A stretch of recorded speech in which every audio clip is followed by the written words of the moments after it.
One pot meal అయితే చేద్దాం అనుకున్నా ఈరోజు. హై ప్రోటీన్ది ఒకసారి ట్రై చేద్దామని చేసిన.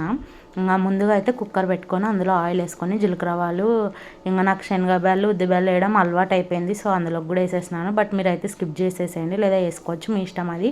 ఇంకా ఆనియన్, మెయిన్ ప్రోటీన్ కోసం మిల్ మేకర్ తీసుకున్నాను నేను. ఇంకా తర్వాత కొంచెం స్వీట్ కార్న్ ఉంటే అవి కూడా వేసుకున్నా. అది నాకు ఇష్టం కాబట్టి మీకు ఫ్లేవర్ నచ్చితే వేసుకోండి, లేదంటే లేదు. తర్వాత టమాటా వేసేసి ఇంకా పసుపు, కారం, ఉప్పు, ధనియాల పొడి అన్నీ వేసేసిన అనమాట. వేసి బాగా కలిపిన. ఆయిల్ నేను చాలా కొంచెం యూజ్ చేసిన అనమాట ఇక్కడ. అందుకోసం అది ఎక్కడ మాడిపోతుందని లైట్గా వాటర్ వేసి కొంచెం మగ్గించిన. తర్వాత కరివేపాకు ఫస్ట్ వేయడం మర్చిపోయినా కాబట్టి లాస్ట్లో వేసిన. మీరు కావాలంటే ముందే వేసుకోండి. ఇక్కడ నేను వేస్తున్నా కదా, నేను అక్కడ ఏమేమి వేసిన అంటే అన్నీ 20 గ్రామ్స్ తీసుకున్నా. రైస్ అయితే 100 గ్రామ్స్ తీసుకున్నా. బాస్మతి రైస్, రెడ్ దాల్, అందులోకి మళ్ళీ ఎల్లో కలర్ కందిపప్పు, పెసరపప్పు, ఒక 20 గ్రామ్స్ క్వినోవా కూడా, ఇవన్నీ కలిపి వేసినాను అనమాట.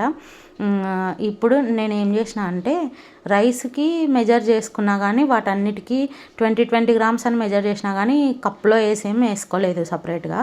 అందుకు వాటర్ ఇంకా అందాజుగా వేసేసిన.